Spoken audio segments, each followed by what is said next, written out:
Hello everyone, welcome to our YouTube channel Physics Hub. Dear aspirants, I hope everyone is doing well. ಇವತ್ತಿನ ಈ ಕ್ಲಾಸಲ್ಲಿ mathematical and logical reasoning ಮೇಲೆ KSET 2023 previous year ಅಲ್ಲಿ ಏನೆಲ್ಲ question ಕೇಳಿದ್ರು ಅನ್ನೋದ್ರ ಬಗ್ಗೆ ಡಿಸ್ಕಸ್ ಮಾಡೋಣ. ಅಂಡ್ ಈ ಕ್ಲಾಸ್ PDF ಅನ್ನ ನಮ್ಮ ಟೆಲಿಗ್ರಾಮ್ ಚಾನಲ್ ಅಲ್ಲಿ ಅಪ್ಲೋಡ್ ಮಾಡಿರ್ತೇನೆ. ಡಿಸ್ಕ್ರಿಪ್ಷನ್ ಅಲ್ಲಿ ಕೊಟ್ಟಿರ್ತಕ್ಕಂಥ ಲಿಂಕ್ ಇಂದ ಜಾಯ್ನ್ ಆಗಿ ಅಂಡ್ ಕೆಸೆಟ್ಗೆ ಬೇಕಾಗಿರುವ ಎಲ್ಲ ಮಟೀರಿಯಲ್ ಅನ್ನ ಪಡೆದುಕೊಳ್ಬಹುದು. Let us start with first question. What is the value of 1 divided by 2 minus 3 minus 4 divided by 5 minus 6 minus 7 divided by 8 minus 9? ಇದರ ಮೌಲ್ಯ ಏನಂತ ಕೇಳಿದ್ದಾರೆ. So this is very basic mathematics ಇದೆ. ಏನು 1 divided by 2 minus 3 is minus 1 minus 4 divided by 5 minus 6 is minus 1 minus 7 divided by 8 minus 9 is minus 1. So minus 1 then minus minus plus ಆಗುತ್ತಾ, so plus 4 then minus minus again plus ಆಗುತ್ತಾ, so plus 7 minus 1 plus 11 is plus 10. So here option B is the correct answer. Next question. On the total amount received by X, 20% was spent on purchases and 5% of the remaining on transportation. If he is left with rupees 1520 rupees, what is the initial amount? ಇಲ್ಲಿ ಏನು ಕೇಳಿದಾರೆ ನೋಡ್ರಿ, X ಸ್ವೀಕರಿಸಿದ ಒಟ್ಟು ಮೊತ್ತದಲ್ಲಿ 20% ಖರೀದಿಗೆ ಮತ್ತು ಉಳಿದ ಮೊತ್ತದಲ್ಲಿ 5% ಅನ್ನು ಸಾರಿಗೆಗೆ ಖರ್ಚು ಮಾಡ್ತಾನೆ. ಈ ಖರ್ಚು ಮಾಡಿದ್ಮೇಲೆ ಅವನ ಹತ್ರ ಎಷ್ಟು ಉಳಿತು? 1520 rupees ಉಳಿದೇವೆ. ಹಾಗಿದ್ರೆ ಅವನ ಹತ್ರ ಆರಂಭಿಕ ಮೊತ್ತ ಎಷ್ಟಿತ್ತು ಅಂತ ಹೇಳಿ ಕ್ವಶನ್ ಕೇಳಿದ್ದಾರೆ. Let us consider x is the initial amount, means x person ಹತ್ರ x amount of initial amount ಇದೆ. ಅದರಲ್ಲಿ 20% ಅನ್ನು ಪರ್ಚೇಸ್ ಅಲ್ಲಿ ಅವನು ಖರ್ಚು ಮಾಡ್ತಾನೆ. ಹಾಗಿದ್ರೆ amount left after the purchase, so ಅವನ ಪರ್ಚೇಸ್ ಮೇಲೆ 20% ಅನ್ನ ಖರ್ಚು ಮಾಡಿದ ತಕ್ಷಣ ಅವನ ಹತ್ರ ಎಷ್ಟು ಉಳಿತದ ಅಮೌಂಟ್ ಅಂದ್ರೆ ಎಕ್ಸ್ ಮೈನಸ್ 20% ಆಫ್ ಎಕ್ಸ್. ಇಲ್ಲಿ X is the initial amount minus 20% of X ಅಂದ್ರೆ 20% ಪರ್ಚೇಸ್ ಅಲ್ಲಿ ಸ್ಪೆಂಡ್ ಮಾಡಿರ್ತಾನೆ. ನೆಕ್ಸ್ಟ್ 5% ಆಫ್ ರಿಮೈನಿಂಗ್ ಅಮೌಂಟ್ ಏನ್ ಮಾಡ್ತಾನೆ, ಟ್ರಾನ್ಸ್ಪೋರ್ಟೇಷನ್ ಮೇಲೆ ಖರ್ಚು ಮಾಡ್ತಾನೆ. ಹಾಗಿದ್ರೆ the amount spend on the transportation means transportation ಮೇಲೆ ಎಷ್ಟು ಅಮೌಂಟ್ ಅನ್ನು ಖರ್ಚು ಮಾಡಿದ್ರೆ 5% of x minus 20% of X ಅಂದ್ರೆ ಇದು ಏನು ಉಳಿದಿರ್ತದಲ್ಲ ಅಮೌಂಟ್ ಪರ್ಚೇಸ್ ಮಾಡಿ ಆ ಅಮೌಂಟ್ ಅಲ್ಲಿ 5% ಅನ್ನು ಟ್ರಾನ್ಸ್ಪೋರ್ಟೇಷನ್ ಯೂಸ್ ಮಾಡ್ತಾನೆ. ನೆಕ್ಸ್ಟ್ ಏನ್ ಮಾಡ್ಬೇಕಂದ್ರೆ the total amount left after transportation means transportation ಆದ್ಮೇಲೆ ಅವನ ಹತ್ರ ಟೋಟಲ್ ಎಷ್ಟು ಅಮೌಂಟ್ ಉಳಿತು ಅನ್ನೋದ್ರ ಬಗ್ಗೆ ಫೈಂಡ್ ಔಟ್ ಮಾಡಬೇಕು. So x minus 20% of x, ಇದು ಪರ್ಚೇಸ್ ಮಾಡಿದ್ಮೇಲೆ ಉಳಿದಿರ್ತಕ್ಕಂಥ amount minus 5% of x minus 20% of x, ಇದೇನ ಟ್ರಾನ್ಸ್ಪೋರ್ಟೇಷನ್ ಮಾಡಿದ ಆದ್ಮೇಲೆ ಉಳಿದಿರ್ತಕ್ಕಂಥ amount is equal to 1520 rupees ಮಾಡಬೇಕು. ಬಿಕಾಸ್ ದಿಸ್ ಇಸ್ ದಿ ಅವನ ಹತ್ರ ಉಳಿದಿರ್ತಕ್ಕಂಥ ಅಮೌಂಟ್ ಇದು. ಸೊ ಎಲ್ಲ ಸಾಲ್ವ್ ಮಾಡಿದ್ಮೇಲೆ ನಮ್ಗೆ ಏನು ಸಿಗುತ್ತೆ, ಎಕ್ಸ್ ವ್ಯಾಲ್ಯೂ ಸಿಗುತ್ತೆ. That is x is equal to 2000. So x is equal to 2000 is the initial amount, means x person ಹತ್ರ ಇನಿಷಿಯಲಿ 2000 rupees ಇತ್ತು. So option B is the correct answer. Next question. Two men and three boys can complete a piece of work in 10 days, while three men and two boys can complete the same work in 8 days. In how many days can two men and one boy complete the same work? So ಇಲ್ಲಿ ಏನು ಮಾಡಬೇಕಂದ್ರೆ ಇಲ್ಲಿ 2 men and 3 boys ಸೇರಿ ಒಂದು work ಅನ್ನ 10 days ಅಲ್ಲಿ complete ಮಾಡ್ತಾರೆ and 3 men and 2 boys ಸೇರಿ ಅದೇ ವರ್ಕ್ ಅನ್ನ 8 days ಅಲ್ಲಿ ಕಂಪ್ಲೀಟ್ ಮಾಡ್ತಾರೆ. ಸೊ ಇಲ್ಲಿ ಸೇಮ್ ವರ್ಕ್ ಇರೋದ್ರಿಂದ ನಾವು ಇಕ್ವೇಟ್ ಮಾಡ್ಕೋತೀವಿ. 2 men plus 3 boys ಸೇರಿ 10 days ಅಲ್ಲಿ ವರ್ಕ್ ಅನ್ನು ಕಂಪ್ಲೀಟ್ ಮಾಡ್ತಾರೆ ಅಂಡ್ 3 men plus 2 boys ಸೇರಿ 8 days ಅಲ್ಲಿ ವರ್ಕ್ ಅನ್ನು ಕಂಪ್ಲೀಟ್ ಮಾಡ್ತಾರೆ. ಸೊ ಇದನ್ನು ಸಾಲ್ವ್ ಮಾಡಿದ್ಮೇಲೆ ನಮಗೆ ಮೆನ್ ಅಂಡ್ ಬಾಯ್ಸ್ ರೇಷಿಯೋ ಸಿಗುತ್ತಾ, ದಟ್ ಈಸ್ 7:2. ಇದನ್ನ ಏನ್ ಮಾಡಬೇಕು, ನಾವು ಫಸ್ಟ್ ಟೋಟಲ್ ವರ್ಕ್ ಅನ್ನ ಫೈಂಡ್ ಔಟ್ ಮಾಡಬೇಕು. ಸೊ ಟೋಟಲ್ ವರ್ಕ್ ಅನ್ನ ಫೈಂಡ್ ಔಟ್ ಮಾಡಕ್ಕೆ ಈ ಕೊಟ್ಟಿರ್ತಕ್ಕಂಥ ಎರಡು ಕಂಡೀಷನ್ ಅಲ್ಲಿ ನಾವೇನ್ ಮಾಡಬೇಕು, ಮೆನ್ ಅಂಡ್ ಬಾಯ್ಸ್ ಏನ್ ರೇಷಿಯೋ ಬಂದಿದ್ದಿಲ್ಲ ಅದನ್ನ ಪುಟ್ ಮಾಡಬೇಕು. So 2 into M plus 3b into 10. So ಇಲ್ಲಿ M value 7, B values 2 substitute ಮಾಡಿದ್ರೆ ನಮಗೆ ಟೋಟಲ್ ವರ್ಕ್ ಸಿಗುತ್ತೆ, that is 200.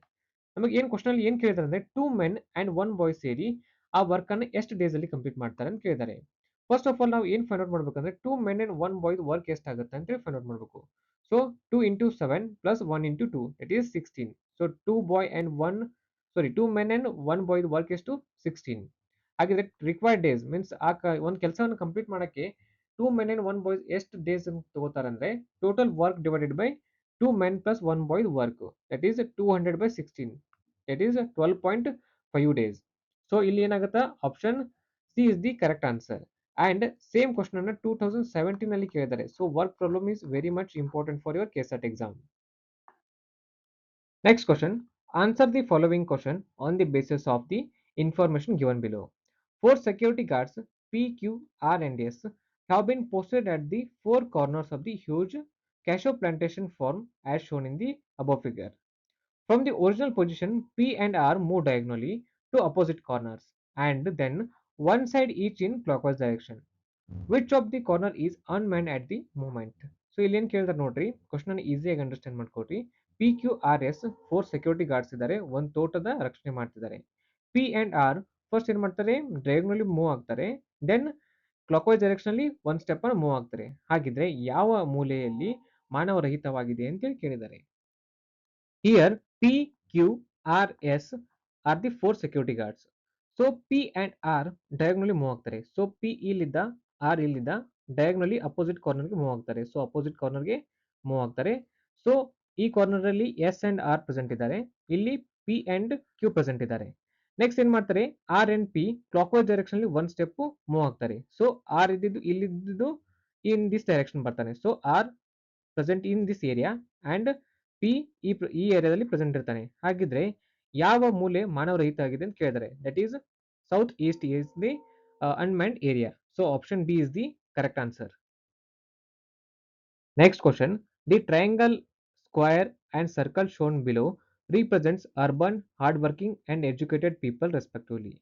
Which one of the areas marked 1 to 6 represents the urban educated who are not working ಅಂತ ಕೇಳಿದ್ದಾರೆ. So ಇಲ್ಲಿ triangle ಏನು represent ಮಾಡ್ತದ, urban. Next circle is represented educated and this square is represented as hard worker. So ಅವ್ರೇನು question ಅಲ್ಲಿ ಏನು ಕೇಳಿದ್ದಾರೆ, urban ಆಗಿರಬೇಕು, ಎಜುಕೇಟೆಡ್ ಆಗಿರಬೇಕು, but not hard working. So urban ಎಲ್ಲಿದೆ, this is the urban, this is the educated, but not hard working. So this is not a hard working because hard working ಏನಿದೆ ಈ ಏರಿಯಾದಲ್ಲಿ ಇದೆ. So this area is hard working. ಅಂದ್ರೆ square area ಏನಿದೆ hard working represent ಮಾಡ್ತದ. That's why triangle ಮತ್ತೆ circle area ಏನದಲ್ಲ ಇದೇನು ಎರಡು ಮರ್ಜ್ ಆಗಿಲ್ಲ, this area is urban educated but not a hard working. So option C is the correct answer. Next question. A hare takes 9 leaps in the same time as dog takes 4. But the dog leap is 2 into 1 by 3 meter long while the hare's is only 1 meter. How many leaps will the dog have to take before catching the hare if the hare had head start of 16 meter? Question ಅಲ್ಲಿ ಏನ್ ಕೇಳಿದಾರೆ ನೋಡ್ರಿ, ಒಂದು ಮೊಲವು 9 ಸಲ ಜಿಗಿಯುವ ಸಮಯದಲ್ಲಿ ನಾಯಿ 4 ಸಲ ಜಿಗಿಯುತ್ತದೆ. ಆದರೆ ನಾಯಿಯ ಜಿಗಿತ ಉದ್ದ 2 ಇಂಟು 1/3 ಮೀಟರ್ ಇದೆ. ಅದೇ ಮೊಲದ ಜಿಗಿತ ಉದ್ದ ಕೇವಲ 1 ಮೀಟರ್ ಇದೆ. ಮೊಲವು 16 ಮೀಟರ್ ನಷ್ಟು ದೂರವನ್ನು ಮೊದಲು ಪೂರ್ಣಗೊಳಿಸಿದ್ದರೆ ಮೊಲವನ್ನು ಹಿಡಿಯುವ ಮೊದಲು ನಾಯಿ ಎಷ್ಟು ಸಲ ಜಿಗಿಯುತ್ತದೆ ಅಂತ ಕೇಳಿದ್ದಾರೆ. Distance covered by the dog in 1 minute is equal to 4 leaps. So 4 into 7/3, ಈ 7/3 ಎಲ್ಲಿದ್ವು ಅಂತಂದ್ರೆ ನಾಯಿಯ ಜಿಗಿತದ ಉದ್ದ ಎಷ್ಟಿದೆ, 2 ಇಂಟು 1/3. ಸೊ ಇದನ್ನ ಸಿಂಪ್ಲಿಫೈ ಮಾಡಿದ್ರೆ ನಮಗೆ ಎಷ್ಟು ಸಿಗುತ್ತಾ, 7/3. ಸೊ 7/3 ಮಲ್ಟಿಪ್ಲೈ ಮಾಡ್ತೀವಿ, 28/3 is the dog covered the distance in 1 minute. ಹಾಗೆ distance covered by the hare in 1 minute is equal to 9 leaps. So 9 into 1 ಮಾಡ್ತೀವಿ. ಸೊ ಹಿಯರ್ 1 ಇಸ್ ದಿ ಏನಾಯ್ತು, 1 ಅನ್ನೋದು ಏನಂದ್ರೆ ಮೊಲದ ಜಿಗಿತದ ಉದ್ದ. So 9 meter distance covered by the hare in 1 minute. So total distance gained by the dog in 1 minute. Total ಎಷ್ಟು distance gain ಮಾಡ್ತದ dog 1 minute ಅಲ್ಲಿ ಅಂದ್ರೆ that is 1/3 meter. Next 1 meter gain he has to take total 12 leaps. So number of leaps required by the dog to gain the 16 meter. ಅಂದ್ರೆ 16 metre reach ಆಗಕ್ಕೆ ನಾಯಿ ಎಷ್ಟು ಸಲ ಜಿಗಿತದ ಅಂದ್ರೆ 12 into 16 times, that is 192. So option ಏನಾಗ್ತದ, B is the correct answer. Next question. Which of the following figures does or do not belong to this series ಅಂತ ಕೇಳಿದ್ದಾರೆ. So ಇಲ್ಲಿ ಅಬ್ಸರ್ವ್ ಮಾಡ್ರಿ, ಬಿ ಸಿ ಡಿ ಇ ಇವೆಲ್ಲ ಏನಿದಾವೆ, ಒಂದು clockwise direction ಅಲ್ಲಿ serial ಆಗಿದ್ದಾವೆ. Next G H I J ಇವು ಸೀರಿಯಲ್ ಆಗಿದ್ದಾವೆ. Next K L M N also in series. Next T U P W ಇದು ಸೀರೀಸ್ ಅಲ್ಲಿ ಇದೆ, but O P Q R ಇದು ಸೀರೀಸ್ ಅಲ್ಲಿ ಇಲ್ಲ. So option D is the correct answer. That is 4 only. Means ಇಲ್ಲಿ ಕೊಟ್ಟಿರ್ತಕ್ಕಂಥ figure ಅಲ್ಲಿ 4th figure only ಈ ಸೀರೀಸ್ಗೆ ಬಿಲಾಂಗ್ ಆಗಂಗಿಲ್ಲ. ಇದಷ್ಟು ಕೆಸೆಟ್ 2023 ಕ್ವಶನ್ ಪೇಪರ್ ಅಲ್ಲಿ ಕೇಳಿರ್ತಕ್ಕಂಥ ಕ್ವಶನ್ಸ್ ಅನ್ನ ಡಿಸ್ಕಸ್ ಮಾಡಿದ್ದೇನೆ. ನಿಮಗೆ ಏನೇ ಡೌಟ್ಸ್ ಇದ್ರೆ ಕಮೆಂಟ್ ಮಾಡಿ, like, share and subscribe our channel. Thank you.